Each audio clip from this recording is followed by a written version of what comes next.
Good evening and welcome to Catholic Peekskill. I'm Father John Higgins, your host for this public access television show, also coming to you by way of YouTube. So glad you could join us. Our topic for today continues our series on the sacraments. Here at Catholic Peekskill, we try to talk about all those topics that relate to our faith in our city and in our practice.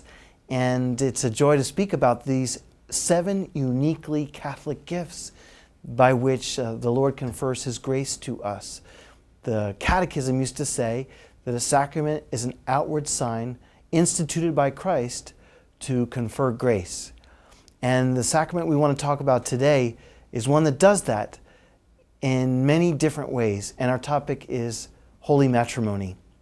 This is a sacrament of service by which a man and woman are united in this unbreakable bond, a bond that's so powerful that only death itself can destroy it. For me, I can't even think about marriage without thinking about my own parents. Their marriage was for 48 years and a day. And after my dear dad's passing, one of the things that I can remember back not too long before his passing is a question that I inopportunely asked my mom. I probably shouldn't have asked the question, but nonetheless, I said, "Mom, in 40 plus years of marriage, did you ever think about getting divorced from Dad?"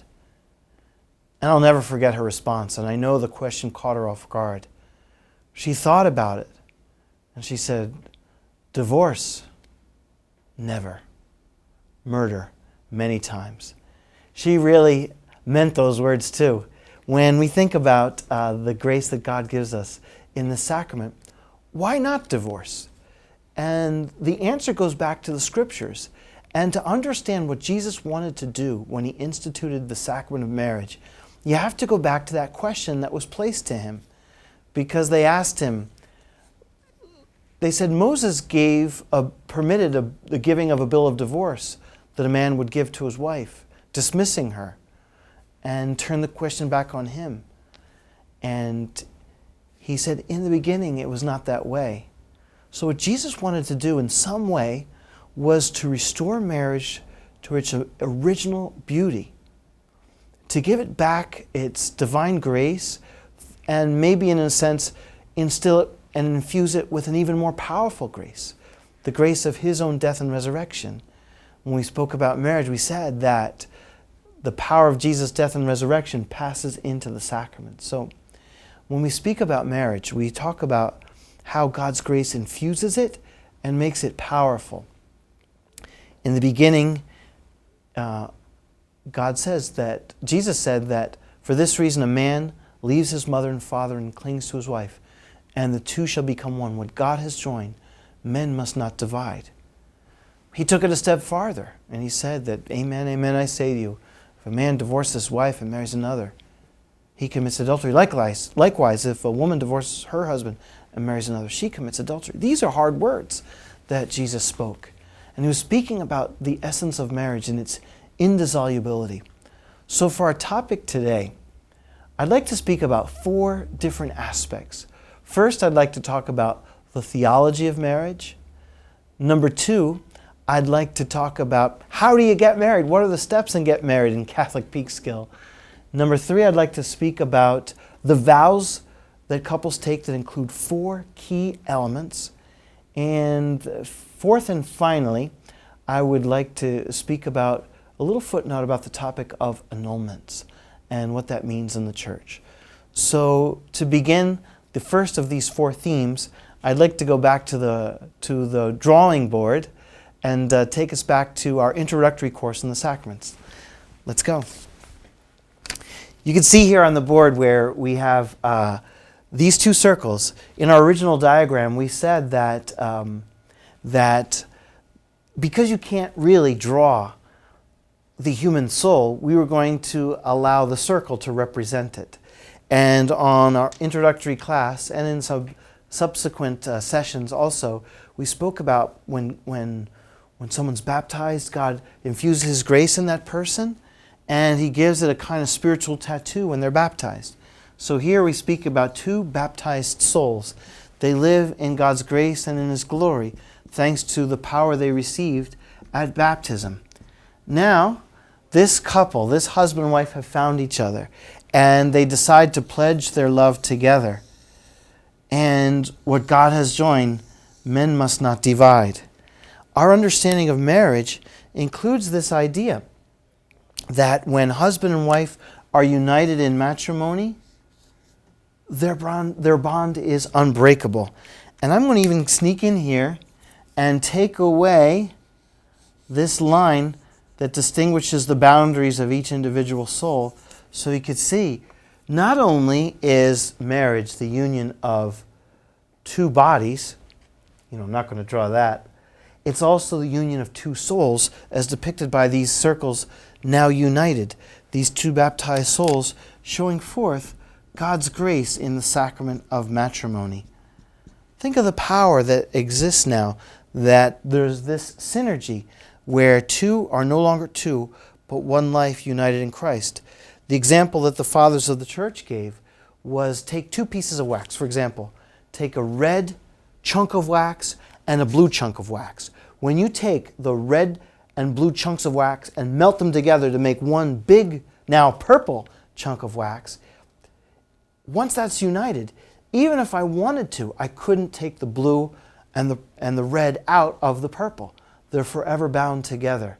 So too, when two souls are truly united in matrimony, there's only one thing that can separate them, and that's when the body and the soul separate from each other, and that's what we call death. And death is the only way that husband and wife will finally be able to terminate that vow. And even in heaven, there's a kind of union as well. But there's also something beautiful to say about this, that when man and woman are united in holy matrimony, as St. John Chrysostom used to say, they're no longer anything earthly. He said, rather, they are the image of God himself. So that this love of husband and wife united in marriage shows forth in some way what God is. So I always tell couples when they're getting married that you must realize you have to be what you are. St. Catherine of Siena said, be what you are and you will set the world on fire. So when a married couple are truly living out what they are, they have a power to shine forth with God's love. What else is beautiful, that it's a grace and a sacrament that's infused with power as well. So it's not just a random promise that two people make, it's a sacrament. Christ's power is present in here, and husband and wife can continually draw on that power. That's why I love the definition of marriage that my uncle used to say. He says, marriage is an unconditional promise to an imperfect person. An unconditional promise to an imperfect person. And it means that husband and wife are stuck to each other with this unconditional promise. When they sit next to each other at the church and they hold hands and they make their vows, they're making this unconditional promise in such a way that they count on God to help them to keep that promise intact. It means going back again and again and again to the table, to work out differences, to forgive, and sometimes to forget, and to always draw on the power that exists in that bond. I love what St. Jose Maria Escrivá used to say. He said, diamonds are polished by diamonds, and souls are polished by souls. I guess that's true in our regular interactions with other people. Sometimes they're pleasant, sometimes they're not so pleasant. But in all events, if we are faithful to what God wants us to do in our routine, in our life, interacting with others, it makes us better people. And nowhere is that more true than in holy matrimony, where the common life that husband and wife live with each other knocks some of the hard edges off, sands down some of the rough spots in our personalities, and allow us to grow better and holier with grace. I don't know if it's true, but there are even scientific studies that speak about how husband and wife begin to look like one another as they add years to their life. I'd like to think that's true, because the common joys, the common sorrows that husband and wife experience, drawing on the grace that God gives them in the sacraments, begins to etch themselves on the faces of those who have lived them out. The unconditional promise to an imperfect person. Until we leave this life and we go to that great nuptial feast in heaven. This is the great joy. So much more could be said about the grace that God gives in the sacrament of marriage. But suffice it for our first part to speak about the theology of marriage, to understand that the sacramental power of grace is present here in this sacrament. Let's continue as I return to my seat here to speak about what do you do to get married? What takes place when a husband and wife are preparing for marriage? And there's a lot to be said. I remember one time a young fellow from our youth group asked the question, said, "Father, what do I need to get married in the church?" I said, "You need a girlfriend. Once you have a girlfriend, the next step is to fall ever more in love and to understand that God may in fact be calling husband and wife, man and woman, to live an indelible and permanent commitment, an unbreakable bond of love and peace that marriage is." So once the relationship develops, and I always tell the kids in our middle school programs that it's better to start first as friends, then become boyfriend and girlfriend, and then reach the next stage where your love makes you want to make a commitment for better, for worse, for richer, for poor, and sickness and health. Then, as the tradition is, the gentleman asks for the hand of marriage of his future wife from her parents, if they're blessed to be still alive, and getting their consent, he proposes. He asks the question, and please God, she says yes. That's when they come see us at Catholic Peekskill. They make an appointment, and it's always great when we sit down with a couple. A lot of times I'm sitting on one side of the table, and as we go through the paperwork, we're looking at all the classes and courses that they have to take, and we're thinking marriage, marriage, marriage. Then I look across the table at the starry-eyed bride, and I could tell she's thinking wedding, wedding, wedding. And a wedding lasts, depending how you calculate, depends how long I preach, I suppose, but a wedding lasts approximately an hour, or if you count, the celebration, several hours. If you count the rehearsal, even if you count the honeymoon, we're talking about maybe 2-week process or a week and a half, depending how far we go for the honeymoon. But marriage is a lifetime. Marriage is till death do us part. Interesting to note that the average American couple spend about 120 hours preparing for their wedding and only about 10 hours preparing for their marriage. It seems a little bit out of proportion. In the Archdiocese of New York and in Catholic Peekskill, when you get married, there's of course the basic paperwork of filing for baptismal certificates and First Communion confirmation. There's a series of questions that are asked. All that's normal. There's also some wonderful preparation courses that the Archdiocese of New York asks for couples to take. They include normally a 2-day course called Pre-Cana. Recall that Cana was the place where Jesus did his first miracle of turning water into wine, and it took place at a wedding.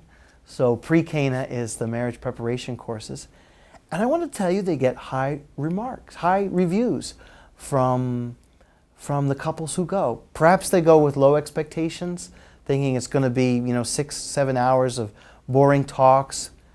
And they come back and say, we loved it. We were so moved and we got so much out of our pre-Cana talks. Wonderful. Another course that's required at Catholic Peekskill as you look forward to marriage is the Natural Family Planning class. The Natural Family Planning class is a wonderful course that couples use in order to get ready to honor God's gift of fertility in their marriage. Many know that the Catholic Church is opposed to artificial birth control, but falsely believe that maybe that the Church thinks that the husband and wife have to have as many children as the equipment can possibly bear. The Church has never said that.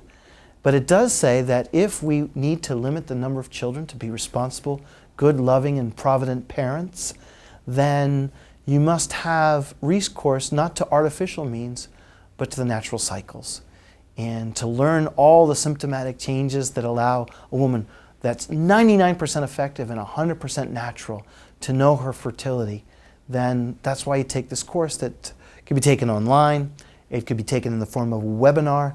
The best kind of course is to take it live and in person so that a couple can read the signs of their own fertility and take the natural family planning course.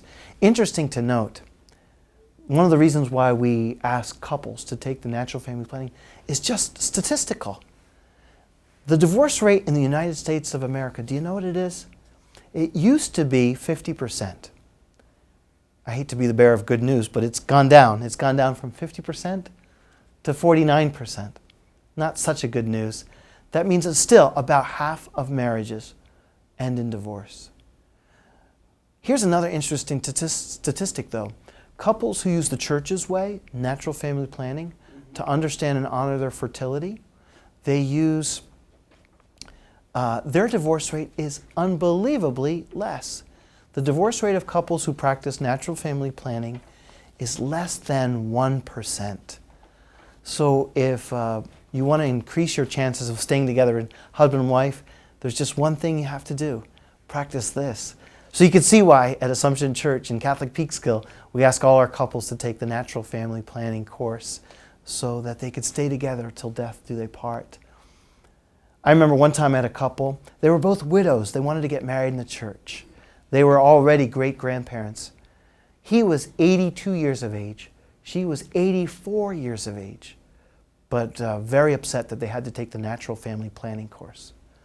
Just kidding, of course. Natural family planning is one of the ways that a couple gets ready for marriage. How long normally does it take from the time you set the date to the time you get married? The answer is 6 months. That's about what most Roman Catholic churches in the United States of America ask for in times to get married, in your time to get ready for marriage. Some think that's too long. Maybe others think it's too short. The comparison I usually use is a turkey. Normally a nice turkey requires about 5 to 6 hours to cook it slow and juicy, so it comes out just right at Thanksgiving. Of course, you can cook a turkey in an hour, but how's it going to come out? It's going to be burnt on the outside and raw in the middle. No, you have to cook it slowly so that it comes just to perfection. And so too with marriage. You can rush into marriage, but when you get to the altar rushed in, say, a month's time, you won't be as ready or as prepared had you taken the full 6 months to prepare slow with that internal clock that we have inside of us from once that date is set to the time we make it to our wedding day. I want to close out the second part of marriage by just a quotation from the recent apostolic exhortation of Pope Francis. It's a long document that he wrote after much consultation from the bishops and from lay people throughout the world and the church. And it's about couples, it's about marriage and family life. But he did direct some words to engaged couples. And I want to share what Pope Francis said to young couples. He said, "Short-term preparations for marriage tend to be concentrated on invitation, clothes, the party, and any number of other details that tend to drain not only the budget, but energy and joy as well. The spouses come to the wedding ceremony exhausted and harried, rather than focused and ready for the great step that they're about to take. The same kind of preoccupation with a big celebration also affects other kinds of unions. Because of the expenses involved, the couple, instead of being concerned above all with their love and solemnizing it in the presence of others, they never get married. Here, let me say a word to fiancés. Have the courage to be different," Pope Francis says. "Don't let yourself get swallowed up by a society of consumption and empty appearances. What is important is the love you share, strengthened and sanctified by grace. You are capable of opting for a more modest and simple celebration in which love takes precedence over everything else." Beautiful words of Pope Francis. I want to speak about the third item, and that is the vows that the husband and wife take when they get married. The first question I ask them as they get ready for marriage is, have you come here freely and without reservation to give yourself to each other in marriage? It means that marriage must be taken up freely. You can't be coerced. Marriage must be done out of something that's born in our hearts, something that makes us feel that love, that we're ready to do it free. One of the questions that's asked is, will you love and honor, do you promise to be true to your spouse in good times and in bad, in sickness and in health? So it's faithful. To be true means that you can't have someone else on the side. It's interesting to calculate what, for example, Facebook has done for marriage, sadly. So many people feel like it's, as long as I keep it secret and my spouse doesn't find out, I can. But it's no wonder that marriage has fallen on such hard times if people have not maintained that sense of fidelity to marriage. It is total. When a husband and wife are joined in marriage, they give themselves totally to each other. They don't hold back anything, not even their finances, not even their bodies. They give to each other completely and totally of their whole selves. That's why we say, will you love and honor each other as husband and wife for the rest of your lives? If the priest said, will you honor each other, will you love and honor each other until things don't work out anymore, it wouldn't even be a valid marriage. Then finally, fruitful. Will you accept children lovingly and bring them up according to the law of Christ and His church? Is one of the questions that's asked of the couple. They have to say yes. Again, that goes back to the church's teaching about the fruitfulness of marriage, that if a couple is absolutely closed to new life, I'm not talking about people who are getting married after the time of fertility, but that openness must dispose them to receive and understand that one of the essential things of marriage is to bear fruit and pass on the beauty of that love to the next generation. The fourth and final part about what I'd like to talk about in this special segment of Catholic Peekskill is just a word about annulments. The church understands that even though in church, man and woman, let's say two Catholics, pledge their love, there can be factors present in which husband and wife are not bound in holy matrimony. For example, if someone comes to the altar being forced to be there, as I recall one case where a gentleman was under fear of his life because of a situation with his in-laws, and later the marriage didn't work out. He went through the process in the church of making the presumption that married until proven otherwise would fall. He got his annulment. He was able to remarry in the church. Annulment isn't a Catholic divorce. It's a declaration from the church that actually a marriage never was in the beginning. And the process is worked out through your local parish and with the tribunal of the diocese in which you live. If one of our viewers is in that situation, I warmly encourage you to come and stop by. We'd be happy to talk with you in more detail about what's involved in getting an annulment. Thanks be to God, the process is free now. Previously it cost $1,000. Now it's much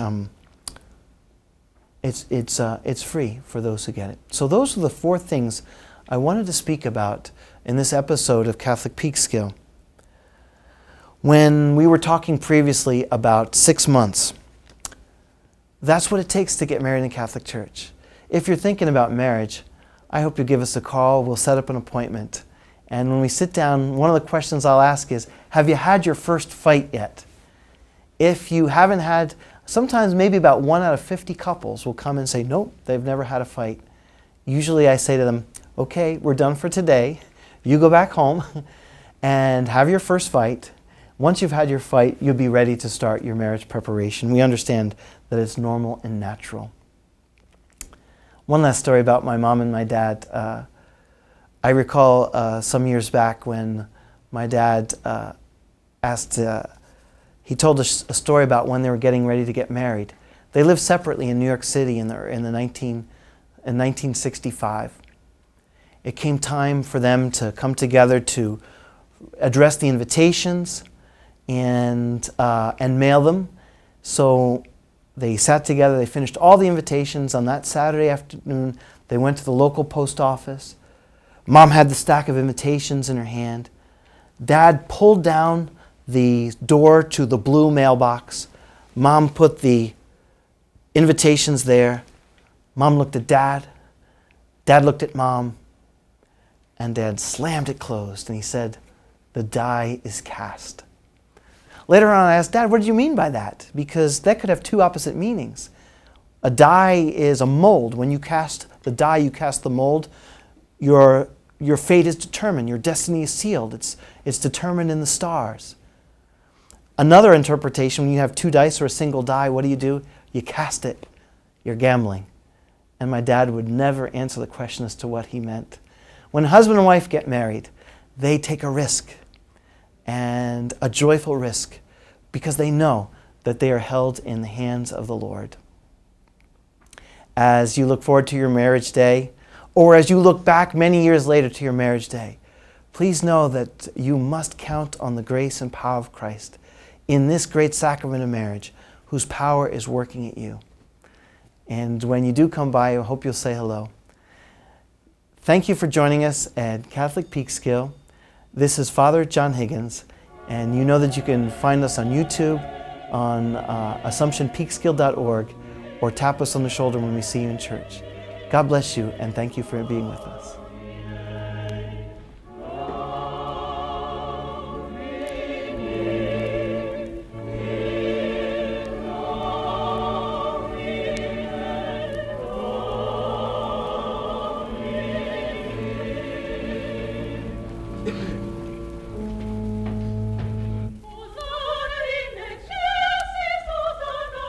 Hosanna